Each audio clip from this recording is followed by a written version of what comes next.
ചെമ്പൂക്കാവ് മേഖലയിലേക്കാണ് തൃശ്ശൂരിൽ നിന്ന് ആന ഇടഞ്ഞ് ഓടിയെത്തിയത്. ആ ഓടിയെത്തിയ സമയത്ത് പലരും ഈ ആനയ്ക്ക് മുൻപിൽ പെട്ടിരുന്നു. സംഗീത എന്ന് പറയുന്ന ഒരു വീട്ടമ്മ, അവർ കാറുമായി വരുന്നുണ്ടായിരുന്നു. നമുക്ക് കാണാൻ സാധിക്കും ഈ കാറിൻ്റെ ഒരു അവസ്ഥ എന്ന് പറയുന്നത്. ഈ കാറ് ഒരു ചെറിയ ഇടവഴിയിലൂടെ വരികയായിരുന്നു. ആ ഇടവഴിയിലൂടെ വരുന്ന സമയത്ത് നേരെ ഇതിൻ്റെ എതിർ ദിശയിൽ നിന്നാണ് ആന വരുന്നുണ്ടായിരുന്നത്. ആ ആന നേരെ വന്നതിന് ശേഷം, ഈ ഭാഗത്ത് നിന്നാണ് ആന വന്നത്. അവിടെ നിന്ന് നേരെ വന്നതിന് ശേഷം ഈ കാർ കുത്തിമറിച്ച് പൊക്കിയിടാനായി ശ്രമിക്കുകയാണ്. ആനയുടെ കൊമ്പ്, ആ കൊമ്പ് ആഴ്ന്നിറങ്ങിയതാണ് നമ്മൾ ഈ കാണുന്നത്. അതായത് ആന കുത്തിമറിച്ചിട്ടപ്പോൾ ആനയുടെ കൊമ്പ് ആഴ്ന്നിറങ്ങിയ ഒരു സ്ഥലമാണ് ഈ കാണുന്നത്.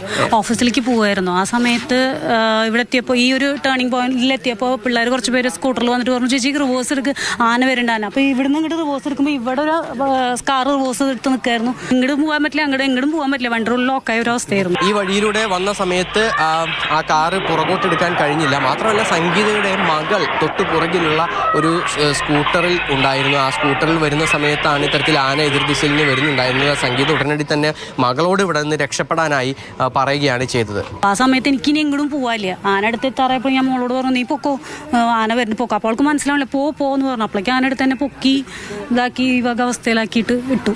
എന്നിട്ട് ഓപ്പോസിറ്റ് സൈഡിൽ കൂടെ പിള്ളേർ വന്നിട്ടാണ് എന്നെ വലിച്ച് അങ്ങോട്ട് എടുത്തത്. ആ ഡോറ് കൂടെയാണ് എടുത്തത്.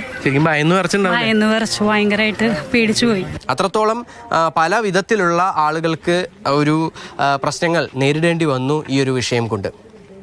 മണികണ്ഠനൊപ്പം MS ലിഷോയ്, മാതൃഭൂമി ന്യൂസ്, തൃശ്ശൂർ.